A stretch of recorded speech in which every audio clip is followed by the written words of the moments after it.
First Corinthians chapter 8. Now concerning idol sacrifices, we know that we all have knowledge. Knowledge puffs up, but love builds up. If anyone thinks he knows anything, he doesn't yet know as he ought to know. But if anyone loves God, he is known by him.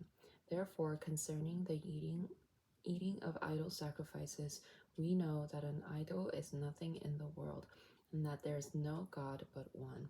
For even if there are so-called gods, whether in heaven or on earth, as indeed there are many gods or many lords, yet for us there is one God, the Father, from whom are all things, and we exist for him, and one Lord, Yeshua the Messiah, through whom are all things, and we exist through him. But that knowledge is not in everyone. Some, so accustomed to idols up until now, eat food as an idol sacrifice, and their conscience, being weak, is defiled. But food will not bring us before God. We are no worse off if we do not eat, and no better off if we do eat. But watch out that this freedom of yours does not somehow become a stumbling block to the weak. For suppose someone sees you who have this knowledge dining in an idol's temple, if his conscience is weak, won't he be emboldened to eat idol sacrifices? For the one who is weak is destroyed by your knowledge, the brother for whom Messiah died. In this way, when you sin against the brothers and sisters and wound their conscience, when it is weak, you sin against the Messiah. For this reason, if food causes my brother to stumble, I will never eat meat again, so that I do not cause my brother to stumble. Chapter 9. Am I not free? Am I not an emissary? Have I not seen Yeshua our Lord? Are you not my work in the Lord? If to others I am not an emissary, at least I am to you, for you are the seal of my office of emissary in the Lord. My defense to those who examine me is this: don't we have the right to food and drink? Don't we have the right to take along a believing wife, as do the other emissaries and the Lord's brothers and Kepha? Or is it only Barnabas and I who have no right to not work? What soldier ever serves at his own expense? Who plants a vineyard and does not eat its fruit? Or who tends a flock and does not drink its milk? I don't say these things merely as a man, do I? Doesn't Torah also say these things? For it is written in the Torah of Moses, you shall not muzzle an ox while it is threshing. It is the oxen that concern God, or is it he speaking entirely for our sake? Yes, it was written for our sake, because the one plowing ought to plow in hope, and the one threshing in hope of a share in the crop. If we sowed spiritual things into you, is it too much if we reap material things from you? If others have a share in this claim over you, shouldn't we even more? Nevertheless, we did not use this right, but we put up with all things so that we caused no hindrance to the good news of Messiah. Don't you know that those who perform the holy services eat from the temple, and those who wait on the altar receive a share at the altar? So also the Lord ordered those who proclaim the good news to get their living from the good news. But I have used none of these things, and I am not writing these things so it will happen this way in my case, for I would rather die than let anyone deprive me of my reason to boast. For if I proclaim the good news, I have no reason to boast, for pressure is put on me, and woe to me if I don't proclaim the good news. For if I do this out of my own will, I have a reward. But if not of my own will, I have been entrusted with a commission. What then is my reward? That when I preach, I may present the good news free of charge, not making use of my right in the good news. For though I am free from all men, I made myself a slave to all, so that I might win over more of them. To the Jewish people I identified as a Jew, so that I might win over the Jewish people.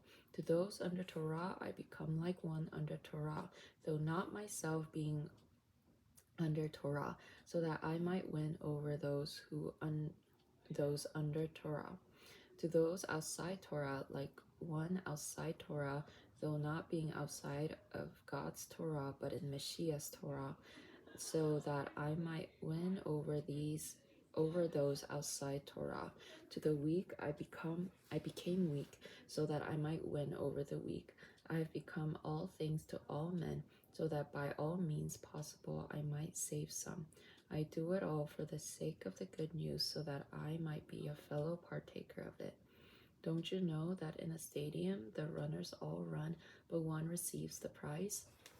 Run in such a way that you may win. Every competitor exercises self control in all respects. They do it to receive a perishable crown, but we do it to receive an imperishable one. So I run in this way, not aimlessly. So I box in this way, not beating the air. Rather, I punish my body and bring it into submission, so that after I have preached to others, I myself will not be disqualified. Chapter 10. For I do not want you to be ignorant, brothers and sisters, that our fathers were all under the cloud and all passed through the sea.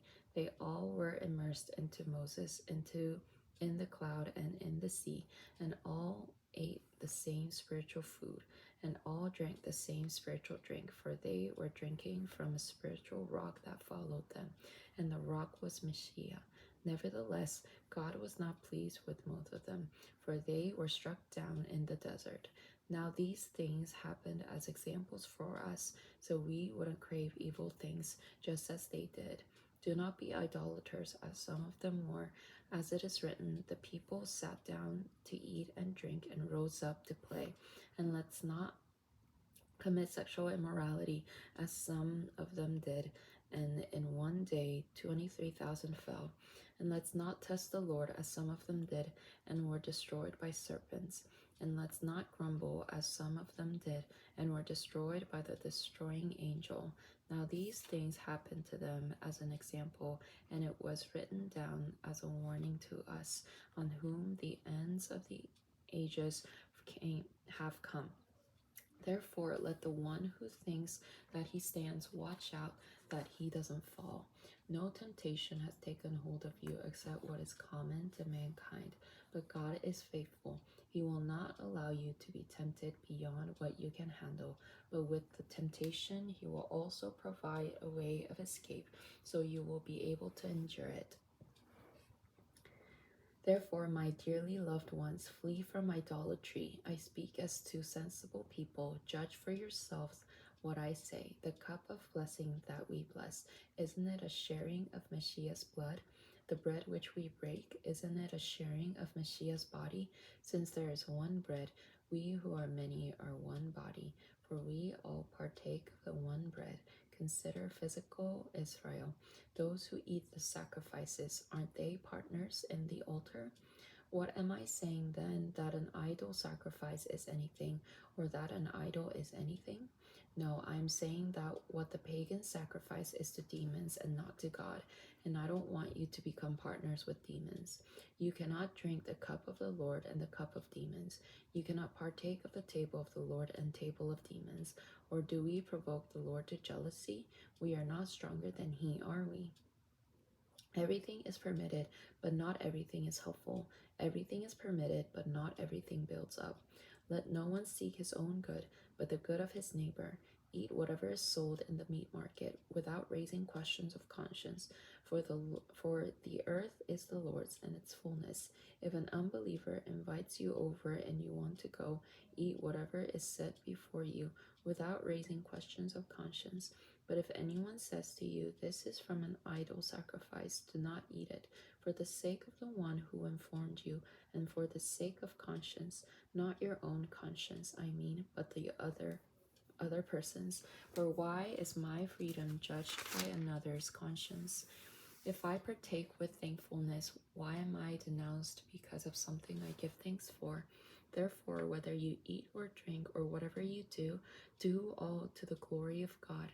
Give no offense either to Jewish or Greek people or to God's community, just as I also try to please everyone in everything, not seeking my own benefit, but the benefit of many, so that they may be saved. Chapter 11. Be imitators of me, just as I also am of Mashiach. Now I praise you because you remember me in everything and hold firm the traditions just as I pass them on to you. But I want you to know that the head of every man is Mashiach, and the head of the woman is the man, and the head of the Mashiach is God. Every man praying or prophesying with his head covered dishonors his head, but every woman praying or prophesying with her head uncovered dishonors her head. For it is one and the same as having been shaved. For if a woman does not cover her head, let her cut off her hair. But if it is shameful for a woman to have her hair cut off or to be shaved, let her cover her head. For surely a man ought not to cover his head, since he is the image and glory of God, but the woman is the glory of man. For man is not from woman, but woman from man. Neither was man created for the woman's sake, but woman for the man's sake. For this reason, the woman ought to have a symbol of authority on her head because of the angels. In any case, in the Lord, woman is not independent of man, and man is not independent of woman. For just as the woman came from the man, so also the man comes through the woman, but all things are from God. Judge for yourselves.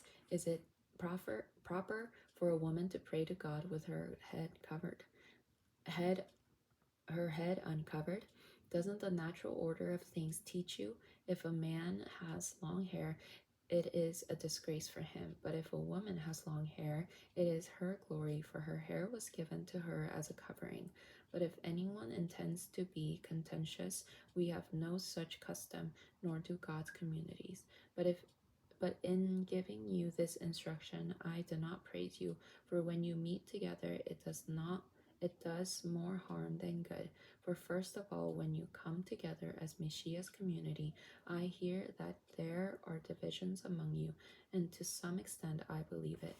For there must be factions among you, so that those among you who are tried and true may be evident. Therefore, when you meet together in the same place, it is not to eat the Lord's Supper, for each one takes his own supper beforehand, and one goes hungry while another gets drunk. What? It is certainly not that you do not have houses, is it?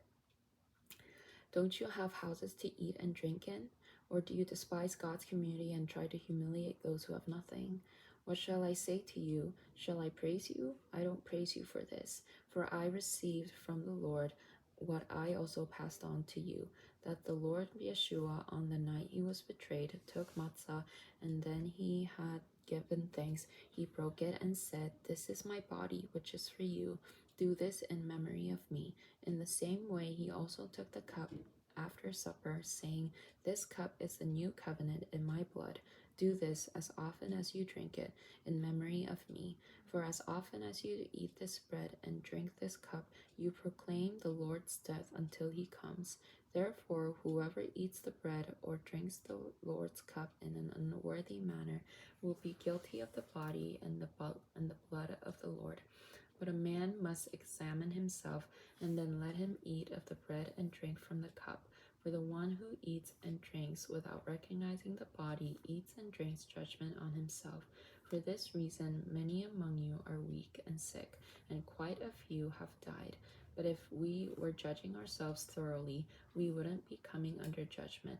But when we are judged, we are being disciplined by the Lord, so that we might not be condemned along with the world.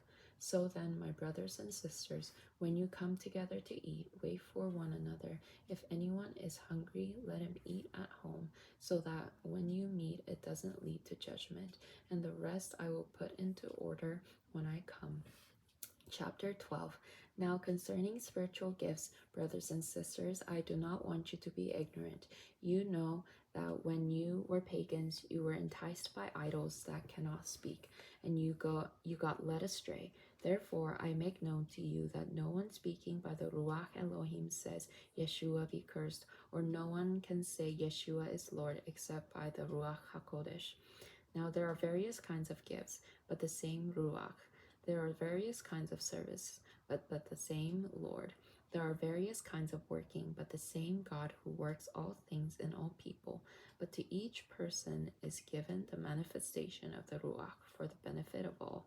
For to one is given through the Ruach a word of wisdom, to another a word of knowledge according to the same Ruach, to another faith by the same Ruach, to another gifts of healings by the one Ruach, to another workings of miracles, to another prophecy, to another discerning of spirits, to another different kinds of tongues, to another the interpretation of tongues.